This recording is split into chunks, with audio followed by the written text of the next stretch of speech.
just to count your rings, just to count your rings, just to count your rings. And now we're colors pouring out of the fringe. All heart though we would have made cowardly kings. They will chop you down just to count your rings, just to count your rings, just to count your rings. Used to paint, hard to admit that I used to paint. Natural light on a human face, stenciled fire in his roommate's face. It was bloom and addiction, a miss and a push and a pigment. Book like a tattooed pigskin look. Pinhead kids in a minute, drank Kool-Aid from a tube of acrylic. And I grew up in a linseed oil or a linen. Joy to the poison, voice to the resin. Capture a map of a gesture, back up, add a little accurate fat to the figure. Redo that, move that inward. Zinc white lightning shoots from his fingers. Studio strewn with illusion and tinctures. Stay tuned for the spooky adventures. You can imagine the stars that align when a forearm starts foreshortening right, or a torso hung on a warping spine in proportion. Reads as warm and alive. Routine day with a dirt cheap brush. Then a week goes by and it goes untouched. Then 2, then 3, then a month, and the rest of your life to be.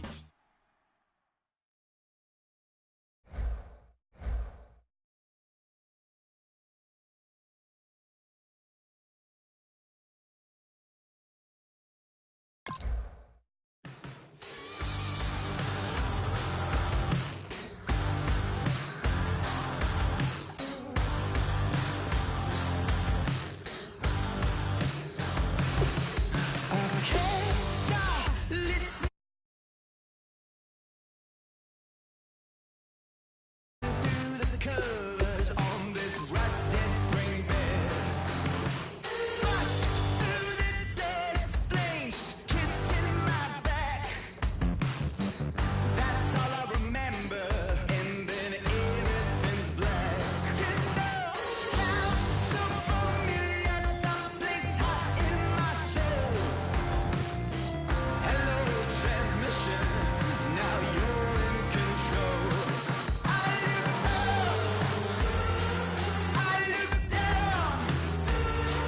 Everybody's bathing in holy water, ain't enough gone around.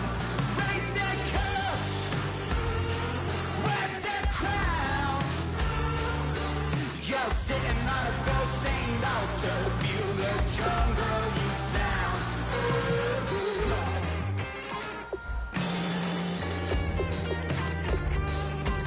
I walk in a fever, taste the blood in my mouth.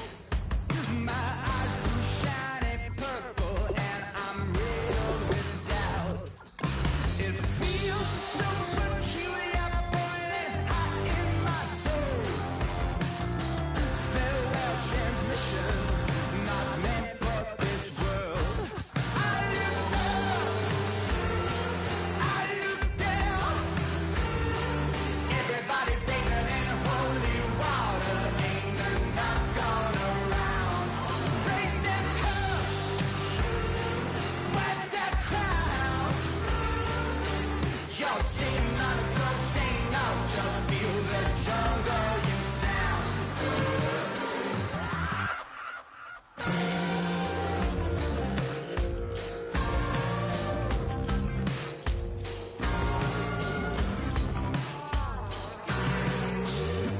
Tonight, drifted off to sleep. Tonight, must be having a bad dream. I look up.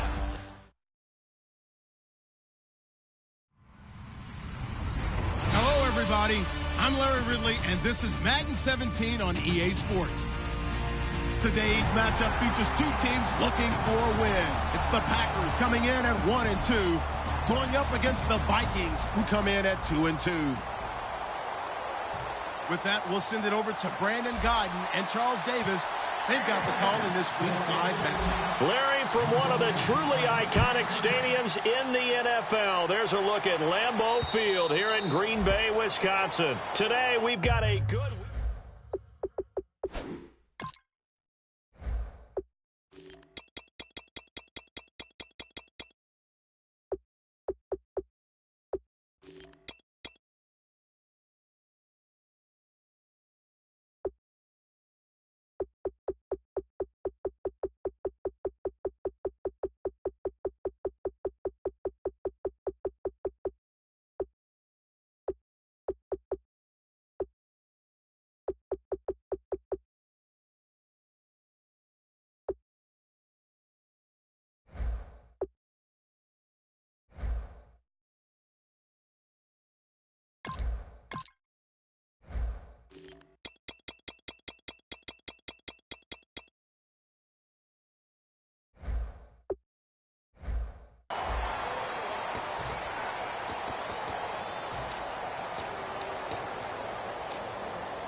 Now a handoff here to his running back.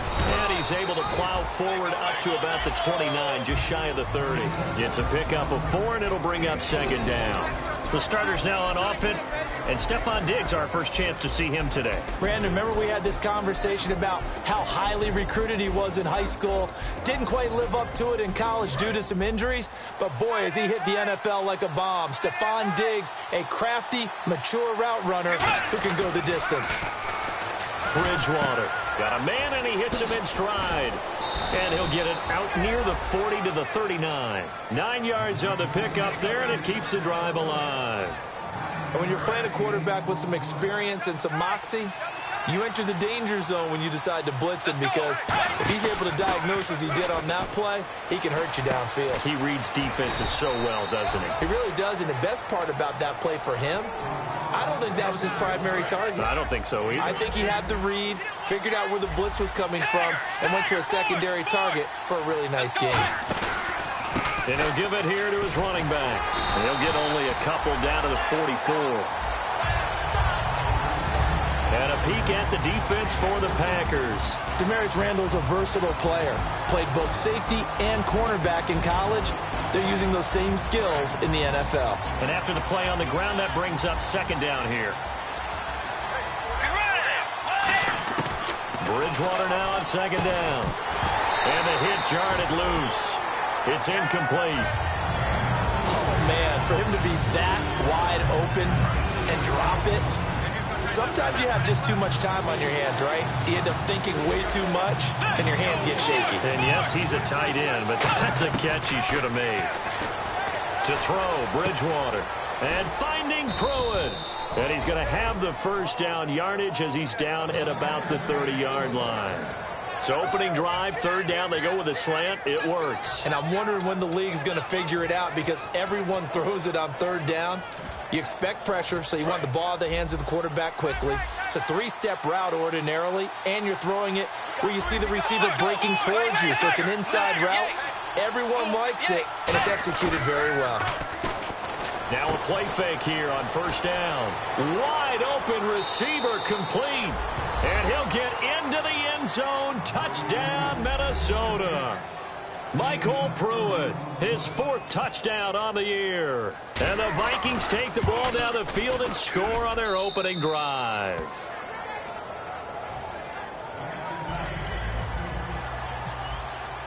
After the touchdown, Lutz to kick it off. Now the return. Here comes Randall Cobb. What a spin. And he's up past the 20 to the 22-yard line.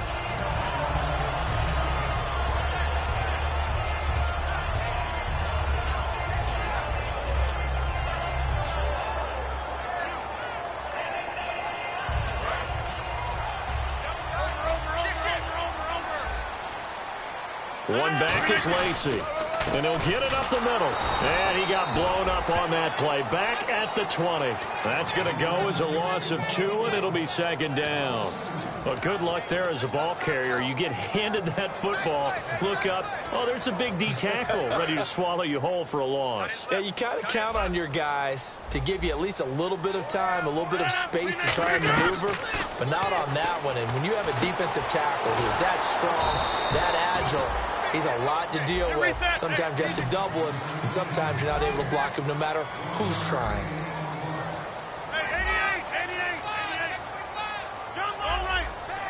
Third and 11, 5 in the secondary now. Nickel look. Now look out, Rodgers lost the football.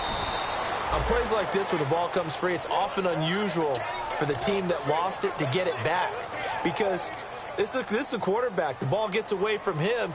Everyone else is trying to execute what they're supposed to do on offense. They're usually looking in the other direction, downfield, or have moved away from him. In this case, though, a teammate is able to come up with the ball. And no return possible here as they angle this one out of bounds. Now the Minnesota offense set to take over again. And they were able to punch it in the end zone last time. They'll be looking to do that again here for the defense. Obviously, they'll be looking to stop them from punching it back in the end zone. It always is punch-counter-punch, isn't it? And which team has the advantage? Well, let's just go back. Last time on offense, they rolled downfield, got into a good rhythm. You can see a little more bounce in and out of the huddle. You can see the sideline really get into the game. So defensively, you're thinking to yourself, how do we take that away from them? How do we get the advantage back? Let's see what they come up with. I think pressure is always the first way to go. You love pressure. I love it. We'll see if they dial it up this drive. Throwing is Bridgewater. He's going to flip that out to the flat. It's complete. And he loses the football a second time. I don't know about you, but I can hear and feel the sigh of relief all the way up here in our booth. That was palpable. The sideline, the friend there. No doubt about it. Ball goes over the sideline, able to retain possession, no turnover. I know his coaches are screaming, just hang on to the ball, man. Oh, the ball comes out on the hit, but they'll say it's incomplete. Putting pressure on the guy throwing the football is always good, but when you can couple that with contact on him that leads to an incompletion, as we just saw there, that's winning football.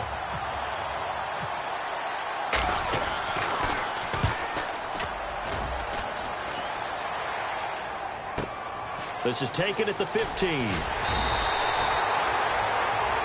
And the dreaded face mask penalty, that's going to cost him 15 yards. And it's such a dangerous play. Body going one way, and then your head gets yanked back the other. 15 yards is the right call.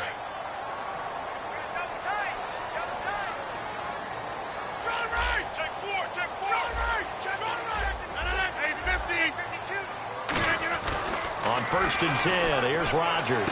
Trying to get it to Cobb, and it's intercepted. A great read, and it's picked off. And the return this time will go out to the 42-yard line. And out now come the Vikings.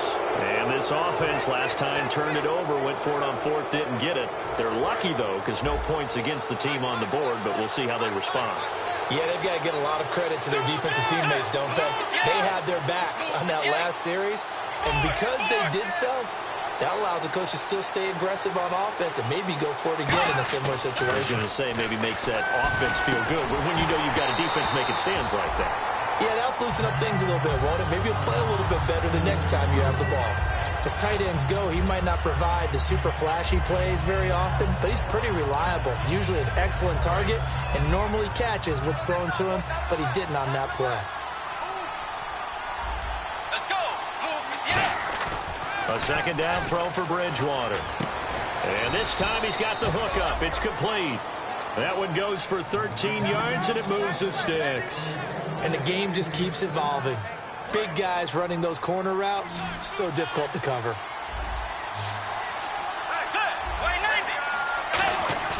They go play action here on 1st down. A hit as he throws there, incomplete. Michael Pruitt, the big tight end, is intended receiver, and that'll bring up 2nd down. The good signal callers would never go back in the huddle and play the blame game because they need those guys to protect him. But on that last one, his offensive line, they lost their leverage very quickly, and that's why they were able to get to him and hit him as he tried to throw the football and force an incompletion. 2nd down now after the incompletion.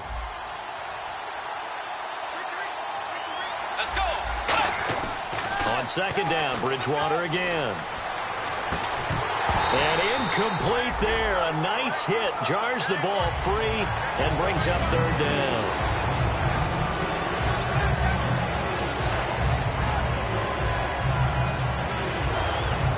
And the offense looks to pick up the first here on 3rd after that incompletion. On 3rd down, Bridgewater. And incomplete. The contact made the ball roam free and brings up 4th down. That was a classic example of trying to run with the ball without securing the catch. He was thinking about those rack yards instead of making the catch first and then taking off. And Lutz's kick is good. And the lead moves to 10-zip. So he splits the uprights there, and I would imagine it's nice as a kicker. Right when it leaves your foot, you know it's good. Yeah, it's kind of like a golfer that picks up his tee after a nice drive without even watching it land. Solid analogy. I like it.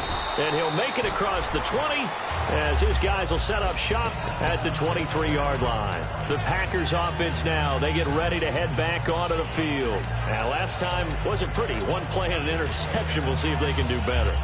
I want to see if they want to go ahead and throw the ball again now on this drive after what happened on the last one. Throw it on the first play. Give the quarterback some confidence. See what happens.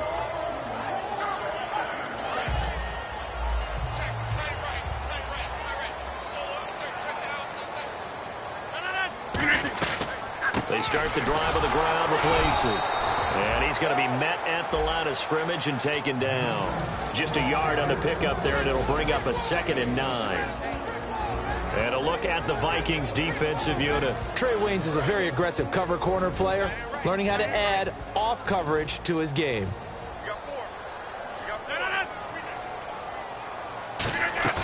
Now Rodgers throwing on 2nd down. Pressure coming from the Vikings, and they get there and bring him down. Danielle Hunter in there to drop him for his 5th sack of the year. So a big sack on 2nd down. Now let's see what the offense has in store for 3rd.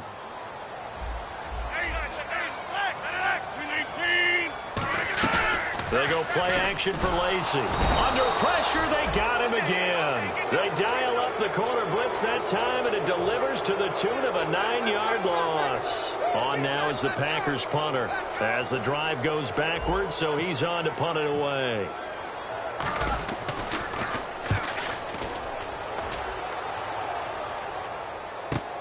And it's fielded at the 34.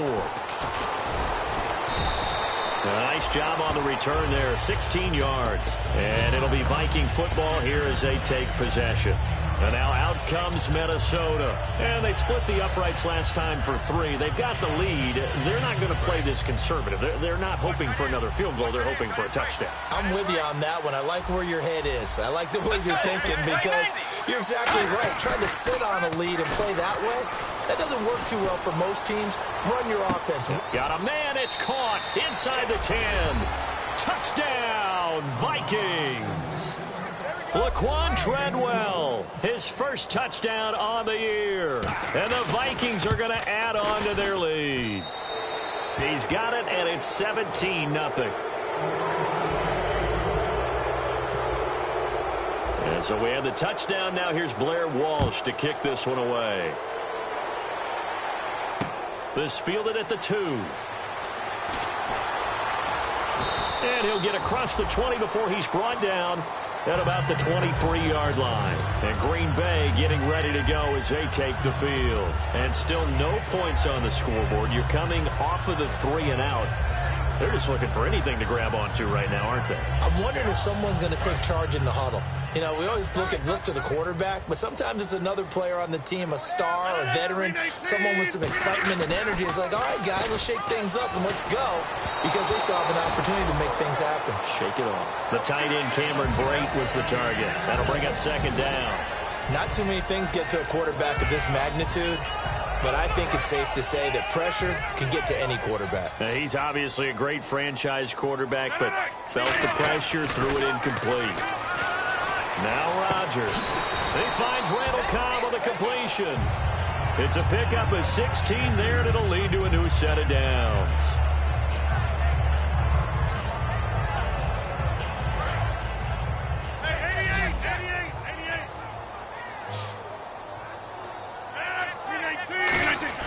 Throwing on first down is Rodgers. And Brate has it over the middle. Just a yard on the catch there. It'll be 2nd and 9. Got to give credit where it's due. Really nice defense on that play. The pitch and catch was successful, but not any run after it. Now Rodgers. And he fires one that's intercepted. A great read, and it's picked off. And he'll take this across